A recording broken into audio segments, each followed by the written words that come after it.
Welcome class 12th।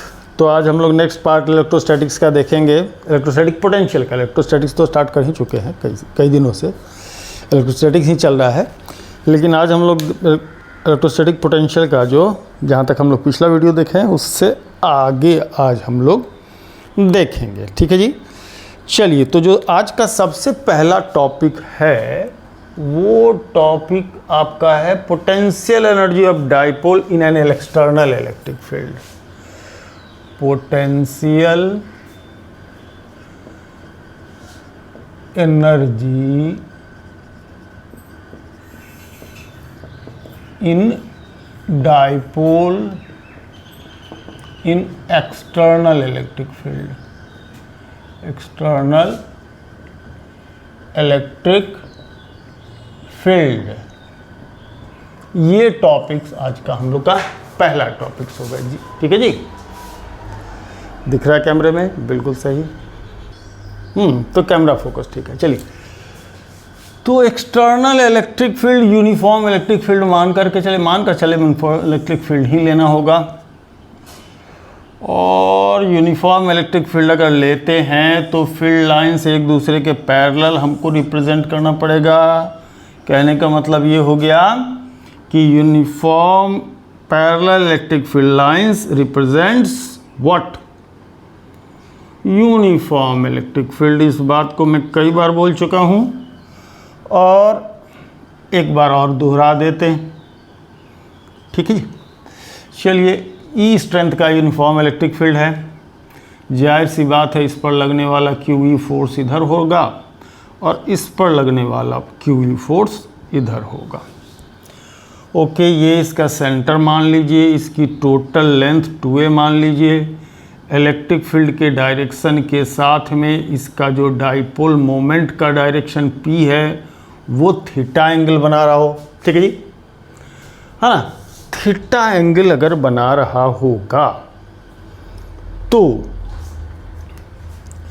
ऐसे situation में इसकी पोटेंशियल एनर्जी कितनी होगी?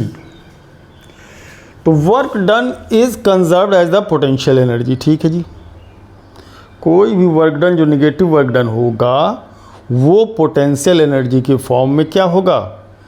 कंजर्व हो जाएगा। ठीक है, ओके। तो ऐसे सिचुएशन में हम लोग क्या करते हैं, मान के चलते हैं कि let there be a dipole, there be a dipole of dipole moment P equals to A Q. सारी कहानी ये खुद बता रहा है। In an external uniform field of strength capital E। ठीक है, इससे इतनी कहानी आ गई इसकी टोटल इंट्रोडक्शन।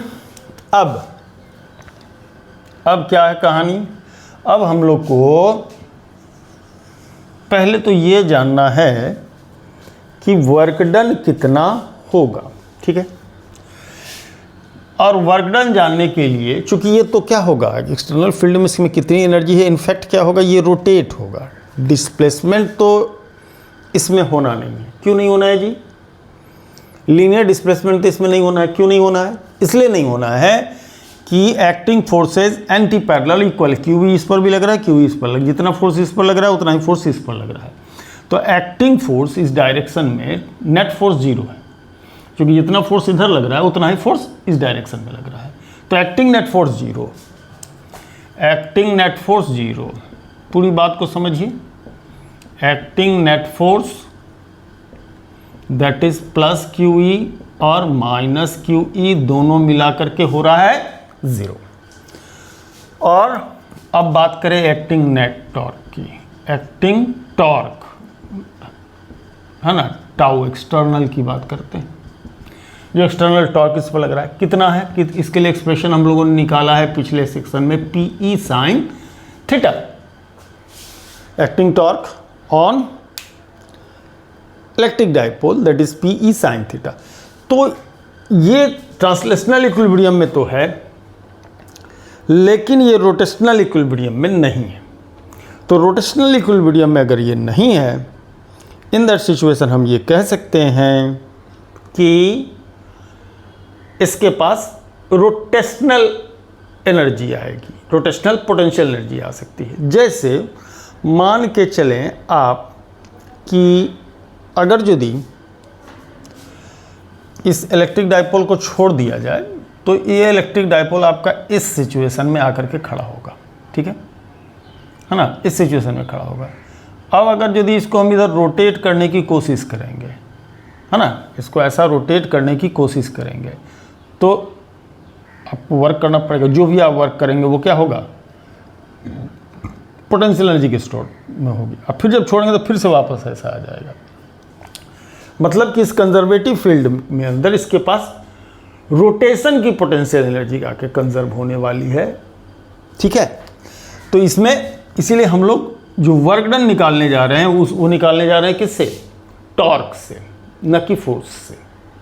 फोर्स से हम लोग नहीं निकालेंगे, इसमें फोर्स से नहीं निकालेंगे क्योंकि फोर्स का इस पर एक्टिंग नेट फोर्स क्या है, 0 है और होगा भी नहीं, कोई ट्रांसलेशनल मोशन ही नहीं होगी, कोई लीनियर डिस्प्लेसमेंट ही नहीं होगा। जो होगा इसमें एंगुलर डिस्प्लेसमेंट होगा।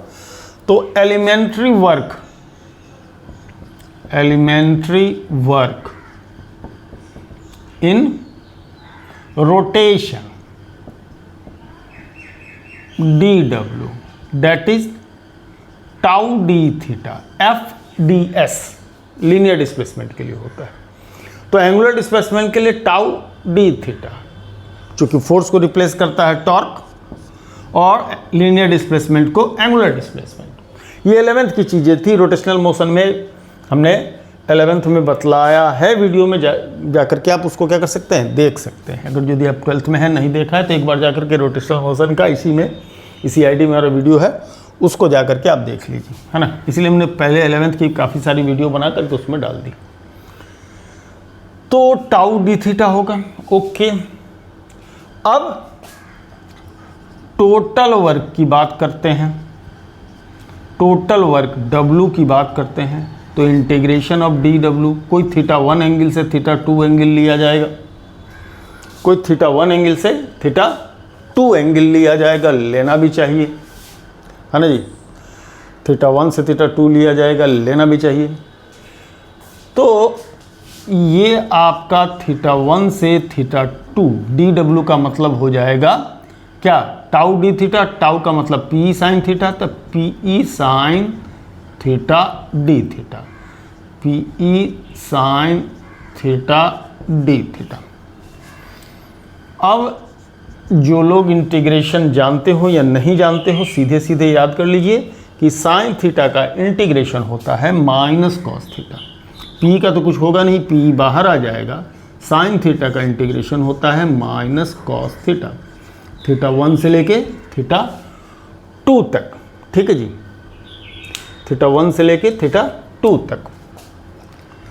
तो अब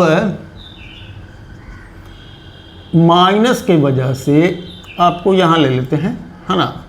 माइनस के वजह से लिमिट को इंटरचेंज कर दीजिए, माइनस हट जाएगा।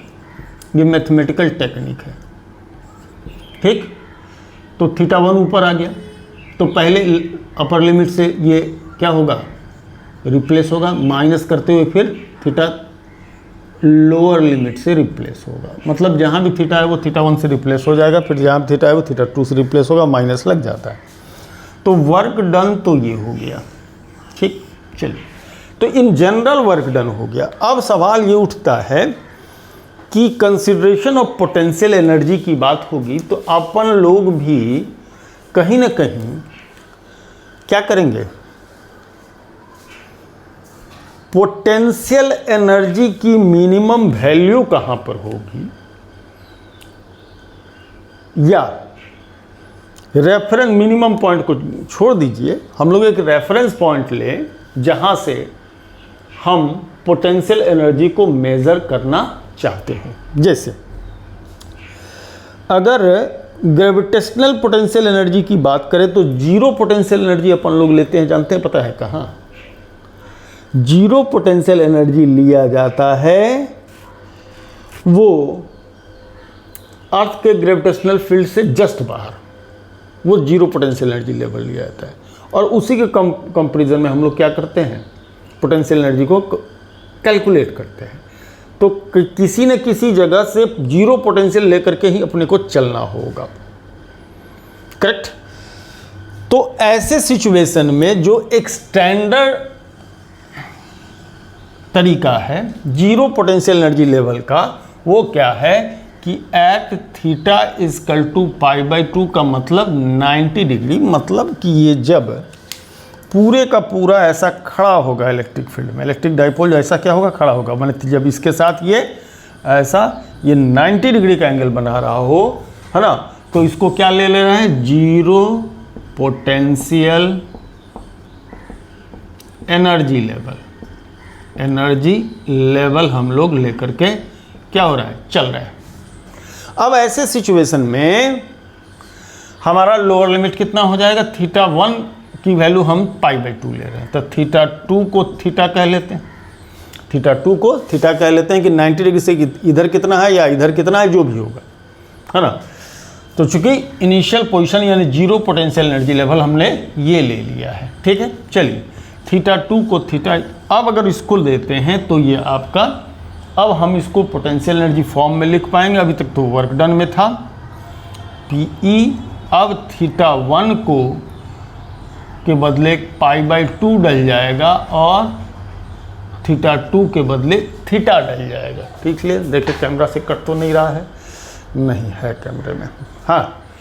तो θ2 के बदले थीटा डल जाएगा और cos π/2 या cos 90 की वैल्यू होती है 0, तो बनेगा इसमें माइनस कॉस थीटा, तो u equal to minus PE cos theta, यही इसकी पोटेंशियल एनर्जी हो जाएगी, माइनस P.E भी इसे क्या कर सकते हैं, लिख सकते हैं, ठीक है जी। ओके, तो एट एनी एंगल थीटा, देखिए इसमें जीरो पोटेंशियल एनर्जी लेवल लेने का कन्वीनियंट ये था कि अपने पास cos θ1 माइनस cos θ2 है, θ1 को 90 डिग्री लेंगे, ऑटोमेटिकली ये चीज़ जीरो हो जाएगा, और वर्टिकल पोजीशन के साथ में कोई भी एंगल जितना भी थीटा बन रहा हो उसके रेफरेंस में हम लोग ले लेंगे, जिसके हिसाब से हम कह सकते हैं potential energy at an angle theta is minus PE cos theta. ये कहने का एक आसान तरीका, एक तरीका जिसमें हम लोग कन्वीनियंटली कि इतना एंगल बन रहा है थीटा, मतलब ये थीटा मेज़र होगा कहाँ से, ये थीटा मेज़र होगा आपका 90 डिग्री कंपेरिजन में। आप इसको ये थीटा कंसीडर ना करें, है ना, आप इसको ये थीटा न लें, ये जो थीटा हम ले रहे हैं ये वाला थीटा नहीं है, मैं आपको पहले क्लियर कर दूं उस तरीके से, क्योंकि ये जो थीटा हम लोग ले रहे हैं वो है 90 डिग्री के साथ जो थीटा बन रहा है, सॉरी नहीं, वही ना, यही थीटा, क्योंकि π/2 पर जाकर के पोटेंशियल एनर्जी जीरो होगी, बिल्कुल नहीं, π/2 पर जाकर पोटेंशियल एनर्जी उसकी जीरो हो जाएगी, वो ये वही थीटा है, थोड़ी देर के लिए दिमाग भटक गया था, ठीक है। चलिए, तो ये हमारा क्या हो गया, पोटेंशियल एनर्जी के लिए एक्सप्रेशन हो जाएगा, ठीक है, ओके। अब बात इसको एक और तरीके से हम लोग निकाल सकते हैं, जो सेम डेरिवेशन है इसको और एक और तरीके से निकाल सकते हैं, वो है कि यहाँ दो चार्जेस हैं, कोई एक्सटर्नल फील्ड के अंदर है, तो इसकी सिस्टम की कितनी पोटेंशियल एनर्जी होगी, ये तो हमने इंटीग्रेशन प्रोसेस से, वर्क डन के प्रोसेस से हम लोगों ने निकाल दिया। हम लोग के पास एक और तरीका है ना, इस चीज़ को देखने का, और वो तरीका है कि there are two charges inside the electric field, तो ऐसे भी हम लोग पोटेंशियल एनर्जी निकाल सकते हैं, है ना, potential energy of due to multiple charges in external field के हिसाब किताब से हम लोग निकाल सकते हैं। तो हम इसको हटा देते हैं अब, है ना, एक्टिंग टॉर्क नेट टॉर्क को छोड़ दीजिए, ये फिगर वैसे का वैसे रह गया, इसको ऐसे कर लीजिएगा, आप इसको लिख लीजिए, उसको लिखिएगा चाहे मत लिखिएगा, है ना, लेकिन जानना सभी कुछ चाहिए, ठीक है। अब जरा इसकी पोजीशन को हम लोग R1 मान के चले, इसकी पोजीशन को R2 मान करके चले, तो पोटेंशियल एनर्जी ऑफ सिस्टम अगर के लिए हम चलते हैं तो U Q charge V at R1 plus Q charge potential at R2, यही ना होगा। एक्सटर्नल फील्ड है, उसका कोई पोटेंशियल होगा, उस पोटेंशियल के में आपने Q चार्ज को रख दिया है। नहीं, इस पर आपने माइनस Q चार्ज रखा है ना, यहाँ पर R2 पर क्या है, माइनस Q चार्ज है ना, माइनस Q चार्ज, तो माइनस V2, और लिखना तो प्लस है, लेकिन होगा ये कि वो जो हम लोग लिखने के लिए चाहेंगे 1/4 pi epsilon not Q1 Q2 जो लिखेंगे, तो Q into Q, Q square की प्लस Q है, माइनस Q है, तो minus Q square upon R12 हो जाएगा। मन एक दूसरे के रिलेटिव पोजीशन, एक दूसरे का रिलेटिव पोजीशन, ठीक है, ये बनता है ना भाई। एक एक्सटर्नल फील्ड है, एक्सटर्नल फील्ड में दो चार्ज रखे हैं, तो अगर Q चार्ज यहाँ रखा जाता है तो Q भी यहाँ की पोटेंशियल एनर्जी हो जाएगी। यहाँ माइनस Q चार्ज रखा है तो माइनस Q भी हो जाएगा। दो चार्जेस Q और माइनस Q है, तो 1/4 pi epsilon not Q1 Q2 के हिसाब से चलते हैं, तो Q स्क्वायर ऐसा हो जाता है। अब Q कॉमन हो सकता है, VR1 माइनस VR2 होगा, और ये आपका 1/4 pi epsilon naught Q square by R12 होगा, ठीक है जी। चलिए, अब VR1 minus VR2 potential difference as compared to 2 with respect to 1, कितना वर्क डन होगा? Work done in bringing unit test positive charge. Unit test positive charge पर लगने वाला फोर्स E होता है, तो फोर्स के रूप में तो E लेंगे, ठीक है, फोर्स के रूप में E लेंगे, तो ये वर्क डन कितना होगा, यानी कि VR1 माइनस VR2 कितना होगा। नाउ VR1 माइनस VR2 अगर लें तो E डॉट, जरा फिगर को देखिए, 2a ये है, तो ये कंपोनेंट इसका 2a कॉस थीटा होगा, ये 2a साइन थीटा होगा, है ना। यही इसका कुछ डिस्प्लेसमेंट मान के चलिए, AB डाइपोल है, CBC dot BC, E dot BC, मतलब एक्चुअल डिस्प्लेसमेंट इससे यहाँ तक मानेंगे हम, E डॉट BC, ठीक है, E डॉट BC मानेंगे, BC कॉस थीटा हो जाएगा, है ना। E डॉट एक्चुअली ये डिस्टेंस लेंगे तो 2a कॉस थीटा हो जाएगा, E डॉट 2a वेक्टर, इसको जो भी मान के चले, ठीक है, इसको जो भी मान के चले वेक्टर फॉर्म से हटाइए, नहीं तो ज़्यादा कॉम्प्लिकेट कर रहा है ये, है ना। तो दिक्कत क्या है कि आपका यहाँ से यहाँ तक की जब हम बात कर रहे हैं, है ना, तो इलेक्ट्रिक फील्ड का डायरेक्शन ये है, और 2a cos थीटा का डायरेक्शन ये अपोजिट है ना, 2a cos थीटा का डायरेक्शन अपोजिट है, तो पहले तो माइनस आएगा, है ना, तो पहले तो माइनस आएगा इस वजह से कि इलेक्ट्रिक फील्ड का डायरेक्शन ये, 2a cos थीटा का डायरेक्शन ये, यहाँ से यहाँ तक लेके आएंगे तब की बात है। VR1 माइनस VR2 की बात कर रहे हैं, we are talking about VR1 minus VR2, है ना। तो ऐसे में माइनस क्या हो जाएगा, ये E cos theta, E 2a cos theta, यानी 2a cos थीटा, ओके। तो VR1 माइनस VR2 का वैल्यू ये हो जाएगा। अब जरा यहाँ रखा जाए तो ये Q into minus E 2a cos theta, है ना, 2a cos theta minus 1/4 pi epsilon naught Q square by R12, तो ये माइनस E तो है ही, 2aq हो जाएगा, cos थीटा हो जाएगा, minus 1/4 pi epsilon naught Q R12 हो जाएगा, 2aqp हो जाएगा, तो minus PE cos theta minus 1/4 pi epsilon naught Q square R12, ये एक्सप्रेशन आता है। तो पिछले एक्सप्रेशन के कंपैरिजन में ये इतना क्या हो जा रहा है, एक्स्ट्रा आ जा रहा है, इतना जो है सो एक्स्ट्रा आ जा रहा है, तो इतना जो है सो एक्स्ट्रा आ जा रहा है। ऐसे सिचुएशन में हम लोग क्या करें, ऐसे सिचुएशन में हम लोग करें ये कि ये चीज़ जनरल कैलकुलेशन के लिए तो ठीक है, क्योंकि R12 ये जो डिस्टेंस है काफ़ी, क्यू चार्ज आपका काफ़ी छोटा होता है ना, क्यू चार्ज आपका काफ़ी छोटा होता है। ऐसे सिचुएशन में हम लोग क्यू स्क्वायर को नेगलेक्ट कर सकते हैं, काफ़ी छोटा चार्ज होता है तो क्यू स्क्वायर को नेगलेक्ट कर सकते हैं। तो ये जो पोटेंशियल एनर्जी डेवलप करती है ये क्या होगा, नेगलेक्ट हो सकता है ना, तो नेगलेक्ट हो सकता है, यानी कि 1/4 pi epsilon not Q square by R12 neglect अगर कर देते हैं, अगर हम नेगलेक्ट कर देते हैं तो u की वैल्यू -PE cos थीटा हो जाएगा। ये एक तरीका हो गया देखने का कि जो एक्सप्रेशन हमने वर्क डन से निकाला था वो इससे मैचअप होता है या नहीं होता है जी, है ना, मैचअप होता है या नहीं होता है, यही हम लोग इसमें देख रहे थे। ये इच्छा हो तो लिखिएगा, नहीं तो वो वाला एक्सप्रेशन ज़्यादा बेहतर है, उसी को अगर यदि कोई एग्जामिनेशन में, होम एग्ज़ाम में या बोर्ड एग्ज़ाम में तो नहीं आना है वाला है, लेकिन कॉन्सेप्ट जानना जरूरी है, इसीलिए हम डिटेल में उसको बतला रहे थे। तो उसको लिखिए, इसको समझ लिए काफ़ी है, ठीक है जी। हाँ, ये मैंने मल्टीपल चार्जेस के पोटेंशियल एनर्जी के कॉन्सेप्ट से हम लोग बनाए। चलिए तब आगे बढ़ा जाए, ठीक है।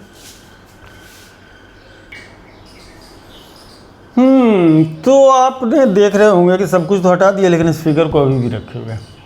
चलिए क्यों रखे हैं इसको भी हम जस्टिफाई करने वाले हैं। ज़रा देखिए एक बात को, stable and unstable equilibrium, stable and unstable equilibrium, equilibrium, stable and unstable equilibrium के केस में जब हम जाएंगे तो सबसे पहले इक्विलिब्रियम का मतलब क्या होता है।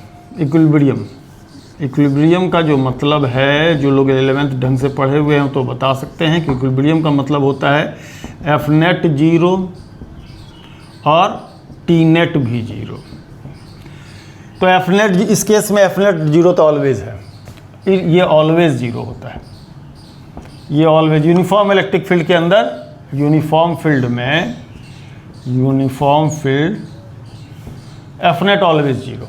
टाउनेट, टाउनेट का 0 होने का मतलब हो जाएगा कि PE साइन थीटा 0, तो साइन थीटा 0। अब थीटा 0 दो केस में होता है, 0 में होता है, 180 डिग्री में होता है। तो इक्विलिब्रियम दो जगह पर होगी, एक 0 डिग्री और एक 180 डिग्री। 0 डिग्री का मतलब क्या है, इलेक्ट्रिक फील्ड का डायरेक्शन है, इलेक्ट्रिक डाइपोल आपका इधर है ना, इसका डाइपोल मोमेंट का भी डायरेक्शन इधर है, तो ये थीटा इक्वल टू 0 कहलाएगा। 180 का मतलब क्या हुआ जी, 180 का मतलब हो गया, सॉरी, पॉजिटिव चार्ज इधर हो, नेगेटिव चार्ज इधर हो, इलेक्ट्रिक फील्ड का डायरेक्शन ये हो, डाइपोल मोमेंट का डायरेक्शन ये हो, प्लस चार्ज इधर, माइनस चार्ज इधर, ठीक है। ये भी इक्विलिब्रियम है।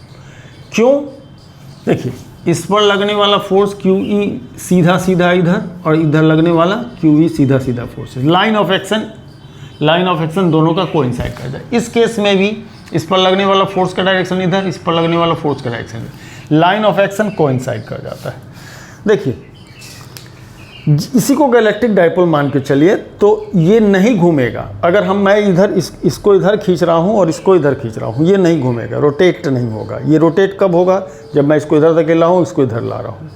यानी कहने का मतलब कहीं ना कहीं ये जो डायरेक्शन है, ये जो लाइन ऑफ एक्शन है, इन दोनों का लाइन ऑफ एक्शन अगर नहीं मैच करेगा, किसका, फोर्स लगाने का, मतलब इस फोर्स को इस डायरेक्शन में लगा रहे हैं, इस फोर्स को इस डायरेक्शन में लगा रहे हैं, तो ऐसे में ये रोटेट कर जाएगा। लेकिन अगर इस फोर्स को इस डायरेक्शन में लगा रहे हैं और इस फोर्स को इस डायरेक्शन, तो इनका लाइन एक हो जा रहा है। तो लाइन ऑफ एक्शन अगर कोइंसाइड कर जाएगा तो ये रोटेट नहीं होगा। आइदर कि बाहर की तरफ फोर्स लगा रहे हो या अंदर की तरफ फोर्स लगा रहे हो। बाहर की फोर्स लगा रहे हो, तरफ फोर्स बाहर की तरफ खींच रहे हैं, इसका मतलब थीटा इक्वल टू 0 डिग्री। अंदर की तरफ फोर्स लगा रहे हैं, थीटा इक्वल टू 180 डिग्री। अब जरा एक बात को नोटिस कीजिएगा, अगर बाहर की तरफ फोर्स लगा रहे हो तो इसके घूमने के चांस बिल्कुल नहीं है। ये स्टेबल स्टेट में है। क्यों स्टेबल स्टेट में है, जरा गौर कीजिएगा, ये कभी नहीं घूमेगा। लेकिन अगर आप इसको अंदर की तरफ हम धक्का दे रहे हैं, तो आप एक बात को गौर कीजिएगा, किसी भी वजह से थोड़ा सा भी इम्बैलेंस होगा तो ये क्या हो जाएगा, ये रोटेट हो जाएगा। तो बात इसी तरीके से स्टेबल और अनस्टेबल इक्विलिब्रियम की हो रही है। ये थीटा 0 है, इस पर इलेक्ट्रिक फील्ड ये थीटा 180 डिग्री है। तो ये तो समझने का तरीका हो गया, मैकेनिकल वे हो गया, लेकिन हम इसको फिजिकल टर्म में कैसे डिफाइन करें? तो फिजिकल टर्म में डिफाइन करने का इसका जो तरीका है वो ये कि minimum is the potential energy, maximum is the stability. Okay, तो अगर हम u एट थीटा 0 निकालते हैं तो हम पाएंगे जो पोटेंशियल एनर्जी का एक्सप्रेशन था वो क्या था अपना?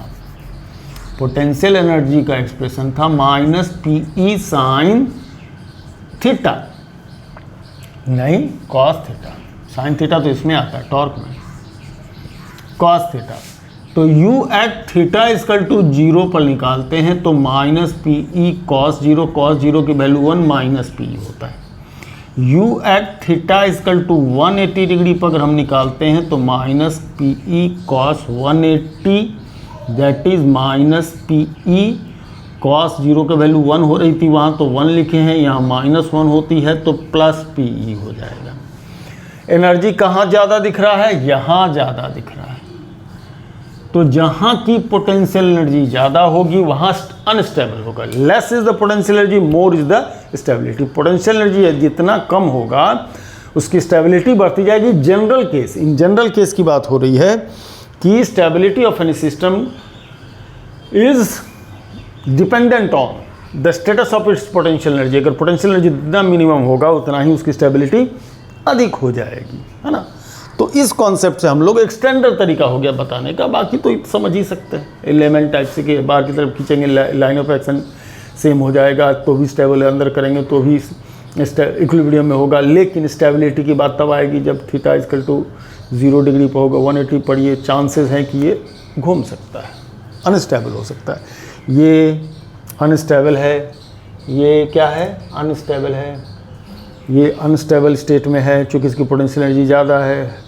रुकने के लिए तो ऐसे रुकेगा ना, ऐसे खड़ा होता है ना भैया, ऐसे खड़ा होता है ना, लेकिन इसके कंपैरिजन में इसकी पोटेंशियल एनर्जी कम है ना। एक खड़ा एक पड़ा है, ये खड़ा हो सकता है, हथेली पर नहीं हो रहा है, लेकिन ये भी स्टेबल है, ये भी स्टेबल है, सॉरी ये भी इक्विलिब्रियम में, ये भी गिर पड़ नहीं रहा, ये भी नहीं गिर पड़ रहा है। लेकिन मोर स्टेबल कौन है? ये, चूँकि इसकी पोटेंशियल एनर्जी कम है, इसकी पोटेंशियल एनर्जी ज़्यादा है, इसलिए गिर सकता है। ठीक है, चलिए, तो इस बात को समझ चुके होंगे, है ना। इस चीज़ को आप नोट डाउन कर लें, जो आपने एक्सप्रेशन लिखा था, जो मैंने बोला था, इस चीज़ को इसके बाद से क्या कर लीजिए? नोट डाउन कर लीजिए। ठीक है ना, स्टेबल एंड अनस्टेबल इक्विलिब्रियम। हाँ, एक लाइन इसमें जोड़ जरूर दीजिए कि at theta equal to 0 the system is stable, system is in stable equilibrium, stable equilibrium at theta equal to 180 it's unstable. इस बात को इसके साथ बढ़ा दीजिए। ठीक है, चलिए आगे बढ़िए। चलिए लगे हाँ, तो हम लोग क्या करें, एग्जाम्पल 2.6 को भी देख लें। इसमें क्या है कि इस क्वेश्चन में दिया है कि देयर इज एन डाइलेक्ट्रिक, कोई डाइलेक्ट्रिक है ना जी, कोई डाइलेक्ट्रिक है और उसके पर मॉलिक्यूल का डाइपोल मोमेंट प्रोवाइडेड है एक का 10⁻⁻29 coulomb metre, 10⁻⁻29 coulomb metre. Okay, उसका 1 mole of substance low temperature पर लिया जा रहा है। जो सब्सटेंस लिया जा रहा है वो 1 मोल मतलब जिसमें 6.023 इंटू 10⁻23 मॉलिक्यूल्स होंगे। ठीक है, मॉलिक्यूल्स होंगे। ओके, और उसको पोलराइज जो किया गया है वो किया गया है एक ऐसे इलेक्ट्रिक फील्ड से जिसका स्ट्रेंथ 10⁶ वोल्ट पर मीटर अब ये वोल्ट पर मीटर, ये तो हम लोग न्यूटन पर मीटर देखते थे जी, न्यूटन पर कूलाम देखते थे। वोल्ट पर मीटर कैसे आ गया? इसका जो यूनिट है वोल्ट पर मीटर कैसे आ गया इलेक्ट्रिक फील्ड का? Equal to dV by dx minus dV by dV का, dV माने पोटेंशियल डिफरेंस, पोटेंशियल डिफरेंस का वोल्ट, और dx मतलब लेंथ डिस्टेंस, तो मीटर। तो पोटेंशियल ग्रेडियंट वाले डिफिनीशन से कहीं कहीं पर आप क्या देखेंगे कि इलेक्ट्रिक फील्ड का जो यूनिट है वोल्ट पर मीटर लिखा रहता है। ठीक है, चलिए ये तो हम जस्टिफाई कर दिया। अब यहाँ से एक बात आइए, यहाँ पर कह रहा है, जरा क्वेश्चन को समझिए, खाली क्वेश्चन लगाने के लिए यहाँ नहीं रखा गया है। यहाँ रखा गया है it is aligned by an strong electric field of 10⁶ volt per metre. 10⁶ per volt metre का स्ट्रॉन्ग इलेक्ट्रिक फील्ड करके उसको पोलराइज कर दिया गया है। ठीक है, कुछ देर के बाद ये आने ही वाला है ना। तो अगर पोलर मॉलिक्यूल्स होते हैं, एक मॉलिक्यूल को जरा समझिएगा, एक मॉलिक्यूल से हम समझा रहे हैं, ये पॉजिटिव और निगेटिव, यहाँ एक पोल पर इसका पॉजिटिव डेवलप रहता है, इस पर एक निगेटिव डेवलप रहता है। ठीक है, और ये क्या होता है कि रैंडम अलाइंड होते हैं, रैंडमली होते हैं, रैंडम होते हैं।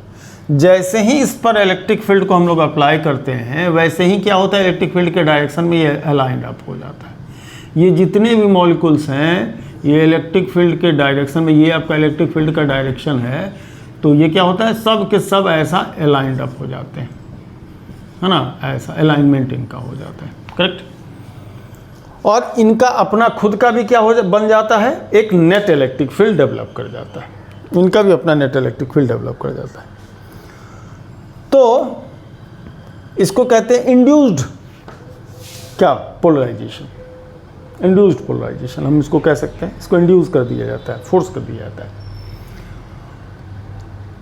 तो और तब थोड़ा सा मैं बता ही दूं, आगे तो बताने वाला ही हूं।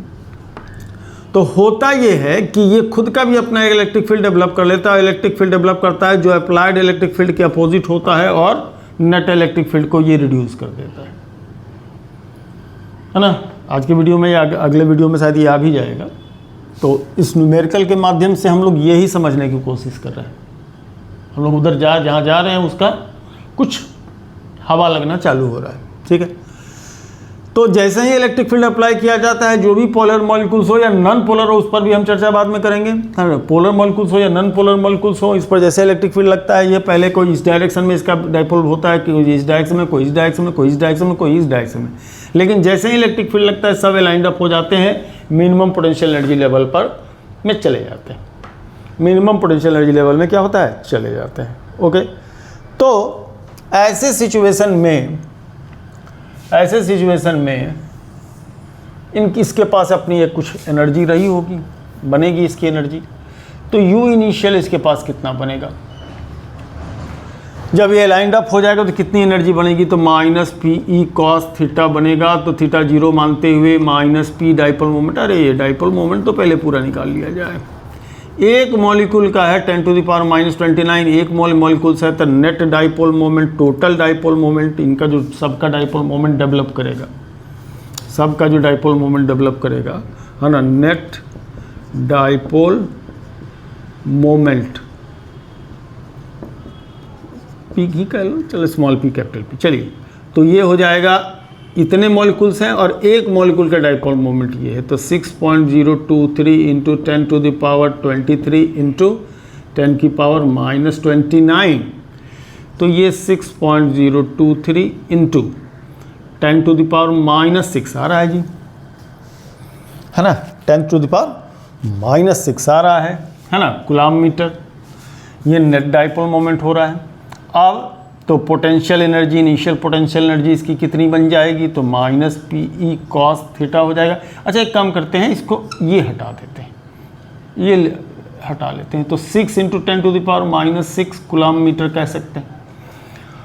तो ऐसे में माइनस PE, P की वैल्यू 6 इंटू 10⁻⁻6 है ना, 6 into 10⁻⁻6, electric field 10⁻6, cos theta cos 0, सब कट, ये और ये 1 हो जाएगा, मिल plus 6 power minus 6 power 10⁻0 1, -6 joule, चूँकि cos 0 की वैल्यू 1 आने वाली, तो इनिशियल पोटेंशियल एनर्जी इसकी इतनी रही होगी। ठीक, अब ये क्वेश्चन कहता है कि direction of field is suddenly changed by an angle 60 degree, estimate the direction of field suddenly. और इलेक्ट्रिक फील्ड का डायरेक्शन बदलेंगे तो इनका भी डायरेक्शन बदल जाएगा, ये सब भी उसी डायरेक्शन में जाके लाइंड अप हो जाएंगे, है ना, ये भी सब उधर उसी डायरेक्शन में जाके अलाइंड हो जाएंगे। तो कहता ये है कि direction of field is suddenly change bye an angle 60 degree, estimate the heat released by the substance in aligning it's dipole along the new direction of the field. For simplicity assume 100% polarization of the sample। देखिए इसमें एक last line को मैं समझा दूँ कि last line क्या होता है। जैसे कि आप इलेक्ट्रिक फील्ड लगाते हैं तो 100% पोलराइजेशन हो ऐसा ज़रूरी नहीं है, कुछ लोग इधर उधर भी रह जाते हैं, मतलब कुछ इधर उधर रह जाते नहीं, मतलब कि एग्जैक्ट इलेक्ट्रिक फील्ड के डायरेक्शन में ये आएगा सब के सब, ये जरूरी नहीं, सब के सब हो सकता है इलेक्ट्रिक फील्ड के साथ theta equal to 10 degree 15 degree पर जो रुक जाए। 100% पोलराइजेशन का मतलब सीधा सीधा थीटा 0 बन जाए। तो यहाँ जो थीटा इक्वल टू 0 हम लोग ले रहे हैं ये 100% पोलराइजेशन मान के चल रहे हैं, तब जा करके थीटा को हम लोग 0 ले रहे हैं। ठीक है, अब ऐसे में कह रहा है कि 60 डिग्री पर सडनली ये घूम जाता है। हाँ, तो यू फाइनल कितना होगा भैया, है ना, यू फाइनल कितना होगा, यू फाइनल होगा -PE cos 60 डिग्री पर चला जाता है। तो -P ये तो 6 × 10 टू द पावर -6, ये 10 की पावर 6, cos 60 की वैल्यू 1/2, तो -3 जूल हो जा रहा है। ठीक है, -3 जूल हो जा रहा है। ओके, ऐसे में change in potential energy, change in potential energy, है ना, final minus initial. Okay, final minus initial, तो फाइनल एनर्जी -3 जूल का, -3 का, इनिशियल -6 का, -3 + 6 + 3 जूल। ठीक है, ओके, तो अब क्या होगा, यहाँ पर सिस्टम पोटेंशियल एनर्जी रिलीज करती है। Here potential energy is released, here potential energy is released. अब उसको रिलीज किया गया, तो ये पोटेंशियल एनर्जी रिलीज किया गया है तो किसी न किसी फॉर्म में जाएगा, किसी न किसी फॉर्म में जाएगा। इस केस में क्या होगा, जब ये 60 डिग्री से मूव करेगा तो मॉलिक्यूल्स के अंदर जो मूवमेंट होगा इसके वजह से क्या होगा, उसका थर्मल टेम्परेचर क्या होगा, इंक्रीज कर जाएगा, थर्मल टेम्परेचर उसका इंक्रीज कर जाएगा, है ना। तो +3 joule is the heat energy released, ये जो होगा हीट एनर्जी रिलीज्ड होगा, है ना, क्योंकि उसका फिर से मूवमेंट होगा ना, ये घूम जाएगा, -6 जूल से -3 जूल की तरफ आएगा। पोटेंशियल एनर्जी ये इसका रिड्यूस हुआ, तो ये जो एनर्जी गई वो कहाँ चली गई, उसके रिलीज इन हीट रिलीज करने में ये चला जाएगा आपका। ठीक है जी, चलिए तो आगे बढ़ते हैं। अब जरा सा हम लोग देख लें electrostatic potential property of conductor. Electrostatic property of conductors, property of conductors हम लोग देखें, पॉइंट वाइज देखेंगे, समझेंगे, ज़्यादा जरूरी है ना। पहला, inside the conductor electric field is 0।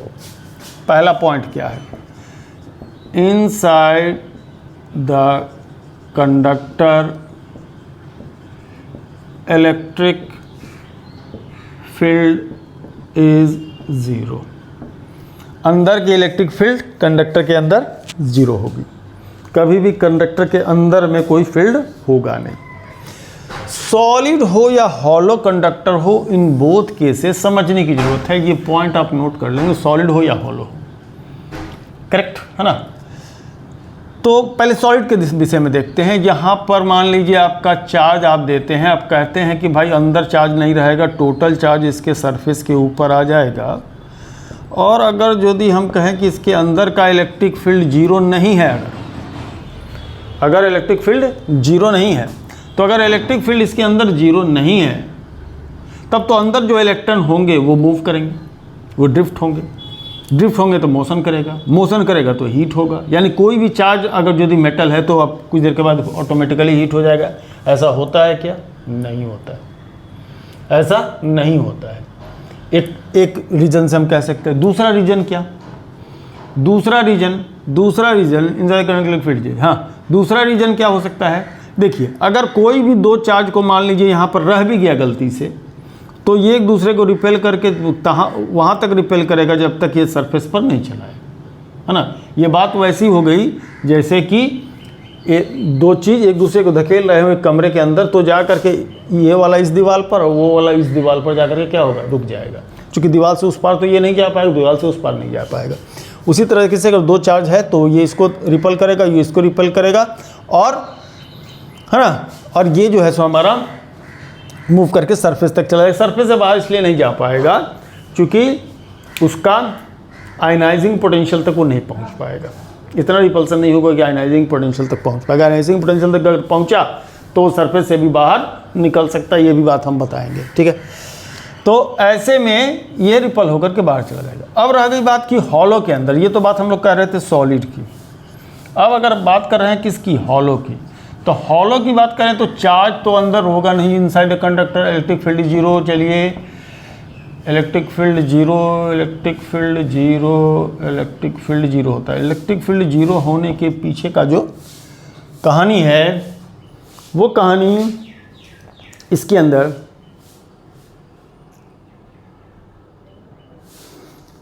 इसको हम लोग गॉस थ्योरम के हिसाब से देख सकते हैं कि गॉस थ्योरम का कोई भी गॉसियन सरफेस को ड्रॉ करते हैं तो इसके अंदर का नेट चार्ज चूँकि जीरो होगा, नेट चार्ज जीरो होगा, तो यहाँ से नेट चार्ज जीरो होगा, तो यहाँ से जो ये टोटल फ्लक्स होगा वो क्या होगा? जीरो होगा।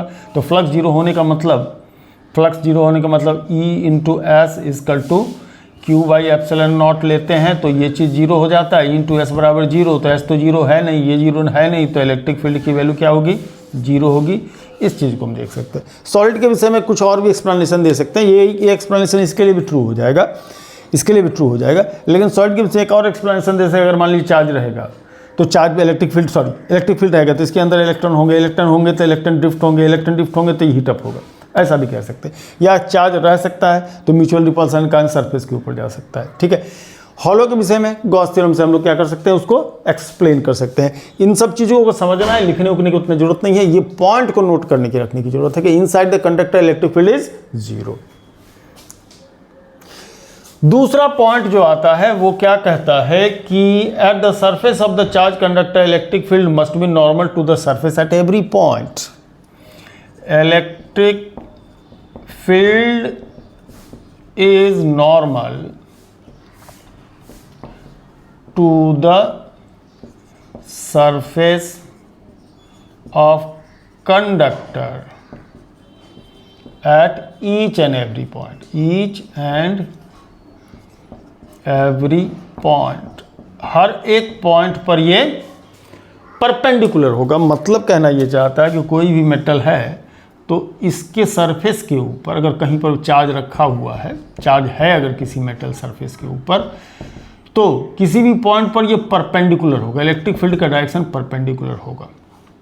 मतलब टेंजेंशियल डायरेक्शन में इस पर कोई भी फील्ड नहीं होगा। दरअसल ये नॉर्मल इलेक्ट्रिक फील्ड की बात इसलिए कर रहा है क्योंकि इसका टेंजेंशियल डायरेक्शन में कोई इलेक्ट्रिक फील्ड नहीं होगा।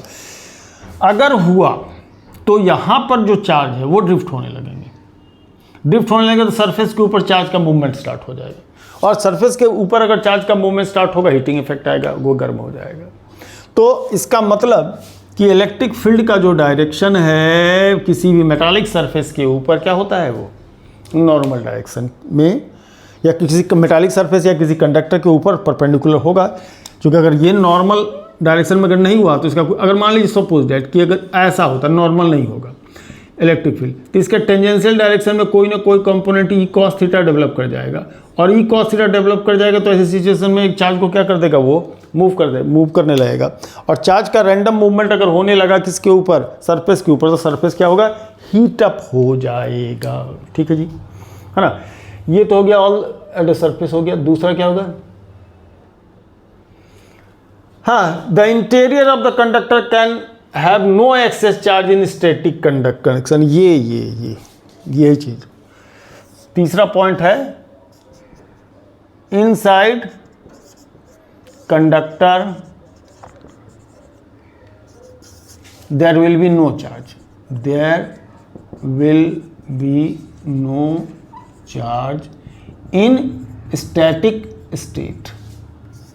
इसका टोटल एक्सप्लेनेशन अभी जो हमने दिया है, स्टैटिक स्टेट में अगर इसमें कोई भी चार्ज होगा तो क्या हो जाएगा, वो म्यूचुअली रिपेल होकर के सरफेस के ऊपर भाग जाएगा, है ना। क्योंकि वो फील्ड डेवलप करेगा, एक के फील्ड में दूसरा, दूसरे के फील्ड में पहला आ जाएगा, और एक के फील्ड में दूसरा, दूसरे के फील्ड में पहला आ जाएगा। और जब ऐसा होगा तो रिपल्सन होगा, रिपल्ड होकर के वो सरफेस के ऊपर चले जाएंगे। करेक्ट है ना। चौथा पॉइंट है, electrostatic potential is constant through out the volume of the conductor and has the same value on the its surface. Interesting point है, ठीक है। तो थोड़ा सा फिगर बना करके तब हम लोग इस बात को समझे, है ना।